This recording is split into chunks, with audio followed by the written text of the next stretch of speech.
Então, bom dia para todo mundo. Mais uma vez aqui nos encontramos para nos colocar nesta disposição, de acolher a palavra do Senhor, essa palavra que nos vem no Evangelho de cada dia. Em nome do Pai, do Filho e do Espírito Santo. Amém. Ó Deus, atendei como Pai as nossas preces, dai-nos a compreensão dos nossos deveres e a força de cumpri-los. Por nosso Senhor Jesus Cristo, vosso Filho, na unidade do Espírito Santo. Amém. O Evangelho de hoje se encontra no capítulo 2 de Marcos, o 1º ao versículo 12. E é a narração da cura de um paralítico. Porém, Marcos aqui une dois temas, podemos assim dizer, do Evangelho. A cura do paralítico, ou seja, Jesus que tem poder de restituir a saúde e, consequentemente, restituir à pessoa a dignidade da própria convivência na família, na sociedade, como fez com o leproso e assim por diante.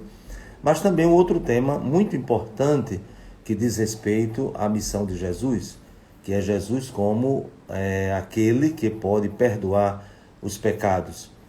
E diante do questionamento que é feito, por parte ali daqueles fariseus, os mestres da lei, então, se só Deus pode perdoar pecado, porque Ele está perdoando o pecado.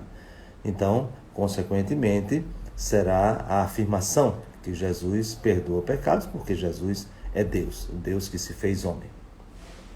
Mas o texto nos apresenta elementos muito ricos para a nossa meditação. Primeiro diz que Jesus está em Cafarnaum. Como já tivemos a oportunidade de refletir, Cafarnaum se tornou o ponto estratégico de Jesus para a sua missão na Galileia, na proximidade do lago da Galileia, do mar da Galileia. Ali Jesus transitava para iniciar a sua missão pública, o seu ministério. E se diz que quando Jesus estava em casa, a notícia se espalhou e muita gente foi até Jesus, tanto que não havia lugar, nem mesmo diante da porta. E aqui o evangelista diz com clareza o que é que Jesus faz: anuncia a palavra. E é muito interessante que já ouvimos anteriormente que Jesus estava ensinando na sinagoga e não se diz exatamente, ou pelo menos de forma imediata, o que Jesus está falando, mas sempre se apresenta uma ação de Jesus, ou melhor, uma atitude de Jesus naquele momento, naquele ambiente. É o que vai acontecer. Então, eles estão ali, trazendo um paralítico, e aqui São Marcos, diferente dos outros evangelistas, ele nos dá um detalhe muito significativo e que não pode ser sem sentido. Diz que o homem era carregado por 4 homens. Nós estamos no capítulo 2 do Evangelho de Marcos. Mas no capítulo 1, quando Jesus inicia a sua vida pública, uma das primeiras coisas que Jesus faz é justamente chamar 4 homens. São os 4 primeiros discípulos. Então, os irmãos Simão, Pedro e André, e logo em seguida, Tiago e João, os filhos de Zebedeu.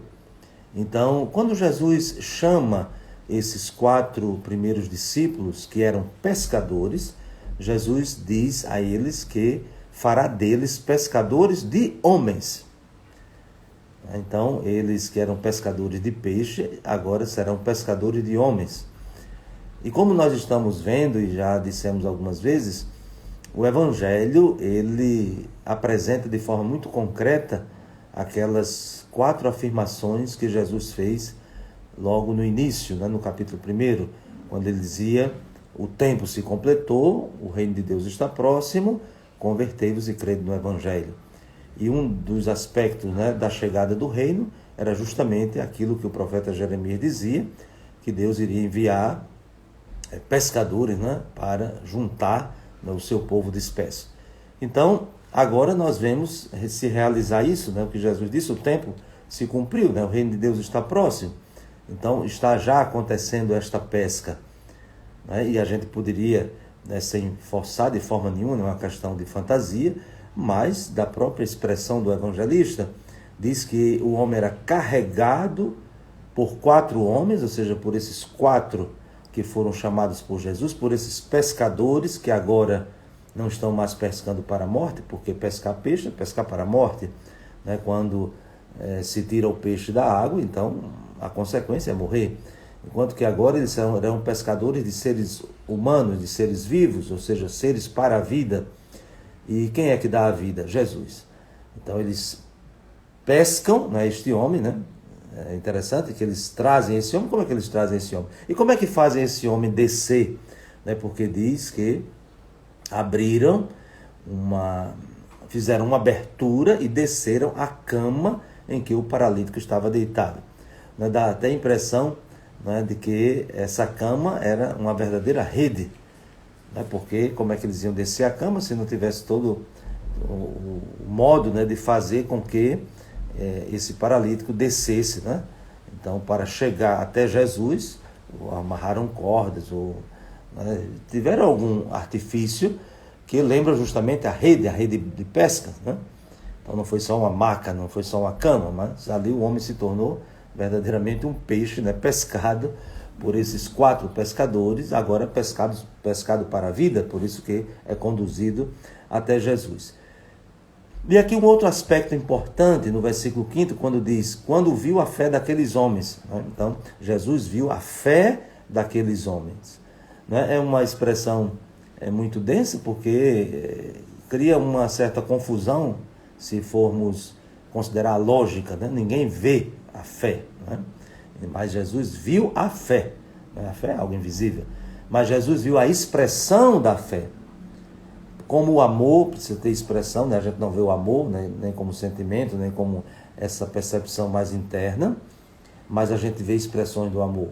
Ninguém vê a fé, a gente vê as expressões da fé. Então, na verdade, Jesus viu o testemunho de fé. E qual é o testemunho de fé desses homens? Primeiro, fé na palavra de Jesus.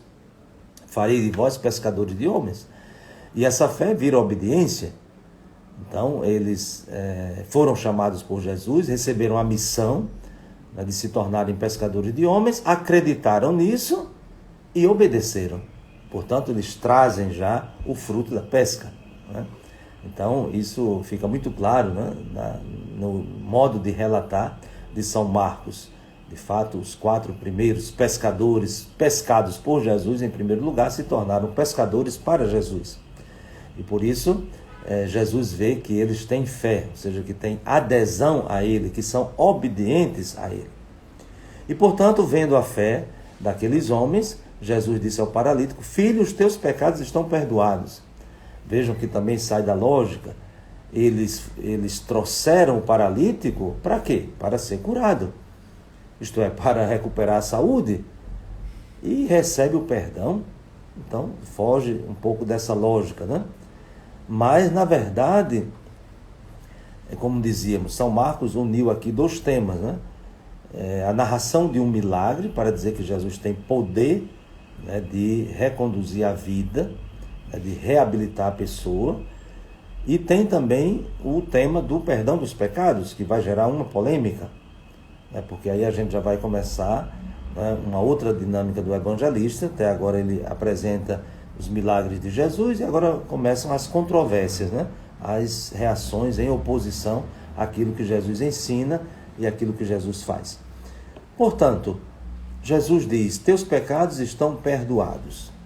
Aí se diz ali que os mestres da lei que estavam ali sentados refletiam em seus corações, como este homem pode falar assim, ele está blasfemando, ninguém pode perdoar pecados a não ser Deus. Então eles questionam aquilo que Jesus diz ao paralítico. E é interessante que provoca Jesus, né, para confirmar que de fato ele tem poder de perdoar os pecados. E qual é o sinal disso? Fazer o homem caminhar. Aí de novo fere a lógica, né? Porque é um texto muito bem construído, né, para tratar esses 2 temas. Né? O tema de Jesus, que tem o poder de restituir a vida, a saúde das pessoas, e o poder de perdoar os pecados. E ambos são poderes de Deus. Né? Só Deus pode dar a vida, só Deus pode tirar a vida e só Deus pode perdoar.